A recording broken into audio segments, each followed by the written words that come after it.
এই ছেলেটার সাথে আমার বিয়ে ঠিক হয়ে গেছে। আর আজকের পর থেকে আমি তোমার সাথে দেখা করবো না, আর তুমিও আমার সাথে দেখা করার চেষ্টা করবে না। আর হ্যাঁ, আর একটা কথা, তুমি আমাকে কথা দাও, আমি চলে যাওয়ার পর তুমি কোনো রকম নেশা করবে না।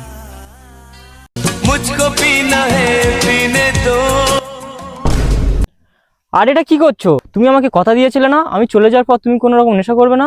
আরে এটা সমাজের নিয়ম, এটা যদি না করি সমাজে আমার বদনাম হবে। আর এসব ছাড়ো, তুমি আমাকে কেন ডেকেছো সেটা বলো।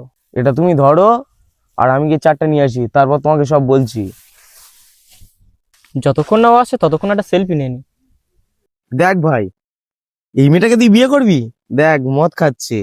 আর শোন, একে যদি বিয়ে করিস সমাজে তোর মান সম্মান থাকবে? অনেক অনেক থ্যাংক ইউ ভাই। আর তুমি শোনো, আমার শনিবার আর মঙ্গলবার উপোস থাকে, তাছাড়া বাকি দিন দুজন একসঙ্গে মদ খাবো, আসো। वाह क्या मुस्कुराहट है।